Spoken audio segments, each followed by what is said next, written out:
What is going on, everyone? Welcome into Big Time Football Talk. So I want to break down NFL action from week one. It was a great week in the NFL. I was so happy to see the NFL back.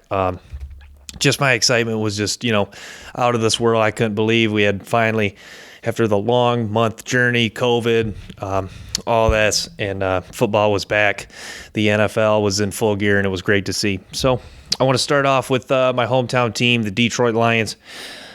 Start with some of the good news. If you watch the end of the game, obviously you don't really want to. You more want to reflect on the bad news, but we'll start with some of the good things. TJ Hawkinson, I think, is developing into a great player for the Detroit Lions at tight end. He, made some great catches. They got him involved in the screen game. He made a great play on that touchdown where he boxed out the player, like a good technique. They say to try to use your body, get in front of the guy, whether it's basketball, if you're trying to get a rebound, or in the end zone. Did a great job of getting in front of the guy and making a fantastic catch in the end zone. And Adrian Peterson still going strong at 35. Had some great runs. I think finished the game with 92 yards rushing, and a couple of those were 15, 20-yard gains, which really got the the offense going. But the defense played well early, which was good to see. You saw Jamie Collins get ejected, which was unfortunate, but really proud of the way the defense played early. And it's too bad they had the collapse in the fourth quarter when had some guys go down. Desmond Trufant, seeing him get injured was just was devastating. But hopefully they get Okudah back, and obviously they need help at corner for the next few matchups, because you're going to have to play Hopkins, Michael Thomas, and who's the other one? Devontae Adams. Devontae Adams coming next week, actually. But one thing I want to point to, I think they should have punted that ball late in the game instead of trying that Matt Prater field goal, because then it set the Bears up in good field position. That was kind of one knock I had on the game. But, it's too bad that they had that collapse. Khalil Mack really rallied the Chicago Bears.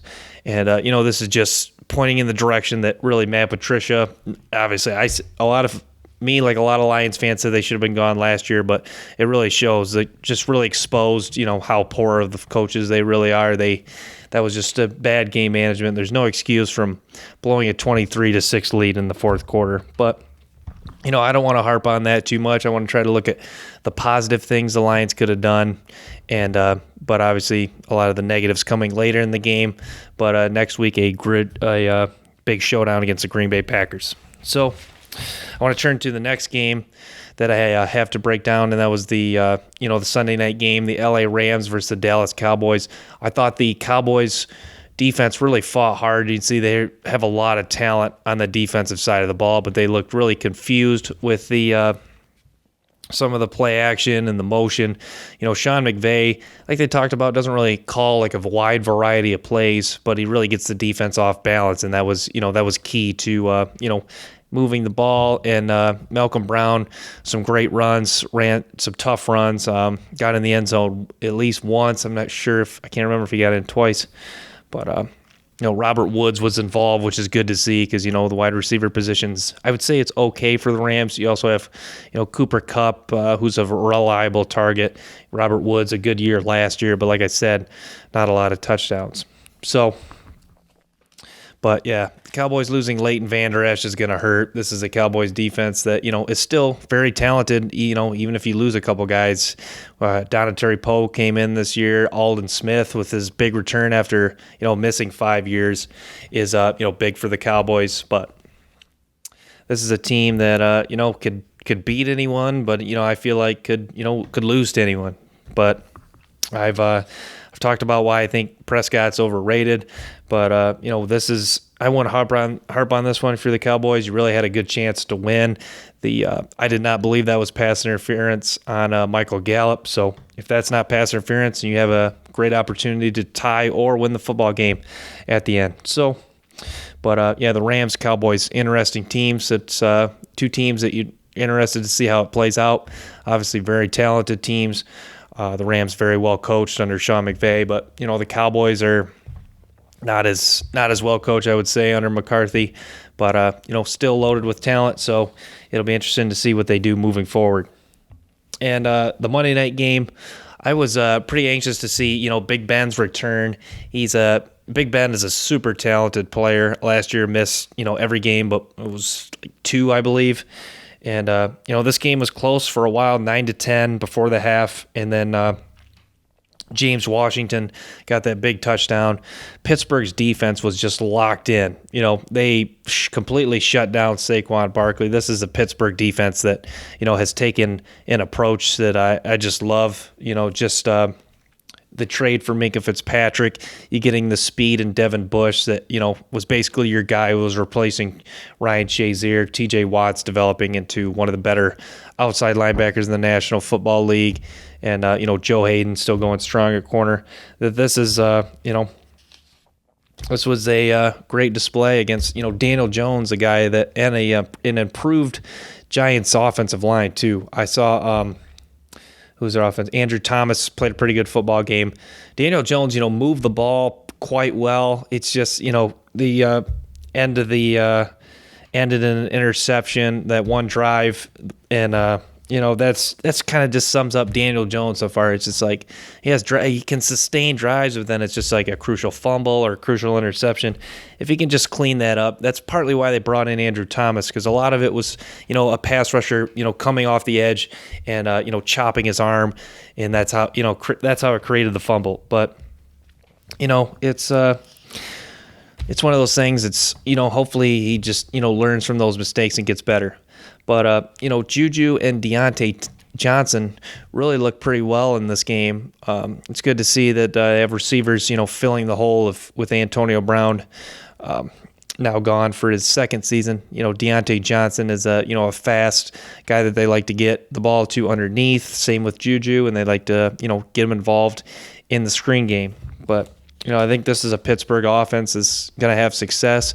Benny Snell at running back is pretty bruising, pretty solid running back. So, some good things from Pittsburgh, good things from the Giants too. This is a team that's really kind of lacking talent on I'd say mostly on the defensive side of the ball, and a little bit so on the offense. But Darius Slayton's a guy at receiver that I think has stepped up and has done some pretty good things.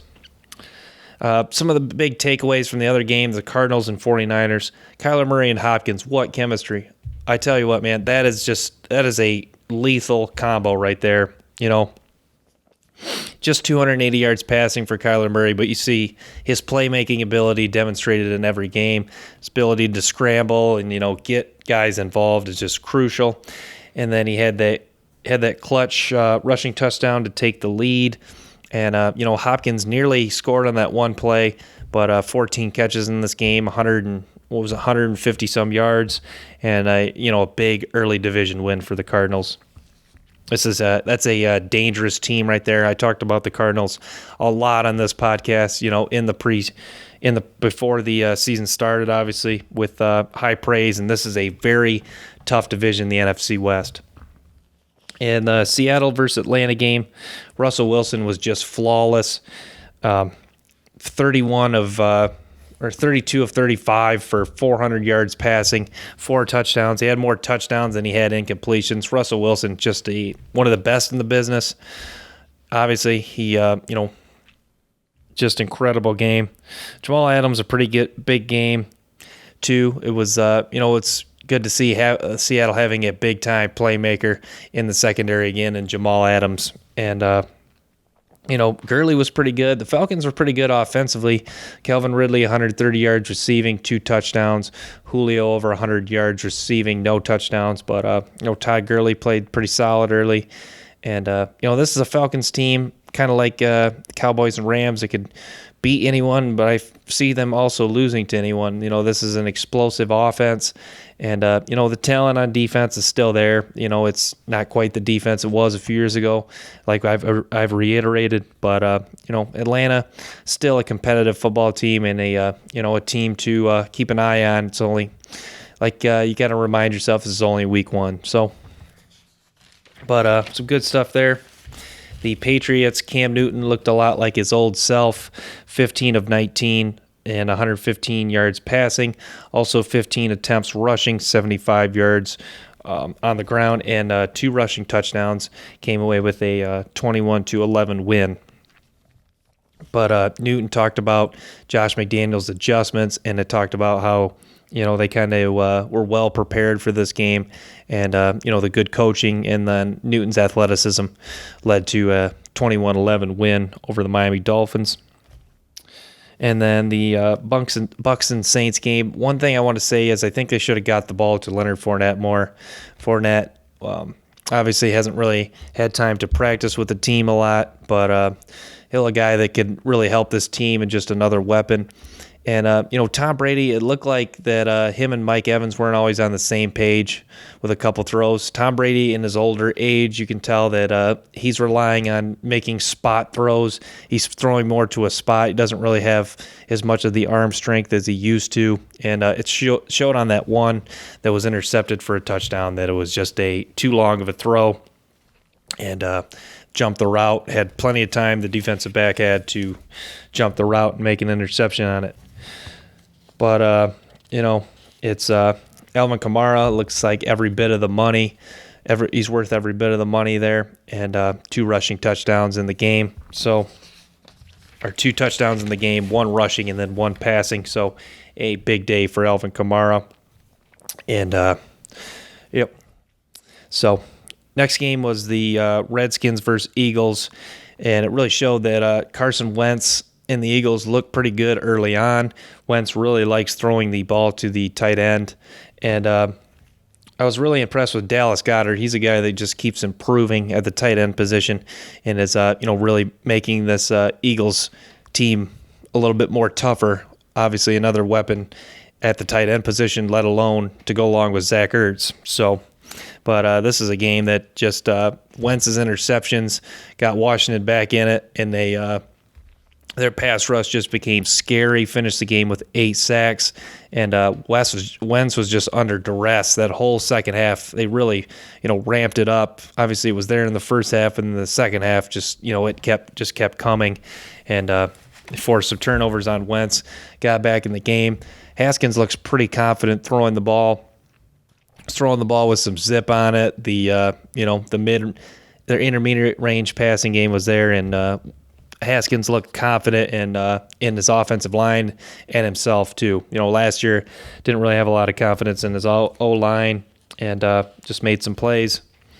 But so, and then the last thing I want to get to is Joe Burrow. He was pretty accurate on most throws, I would say, but had a couple of overthrows. One to John Ross in the back of the end zone. Another one to A.J. Green that would have been a walk-in touchdown. So that obviously hurt. But he looked like a veteran out there. On that one touchdown run, you see he did a good job of stopping to set up his blocks and, rushed in the end zone. Looks to be getting a little bit run-happy, which is a habit he's going to have to break out of. But, this team will get better.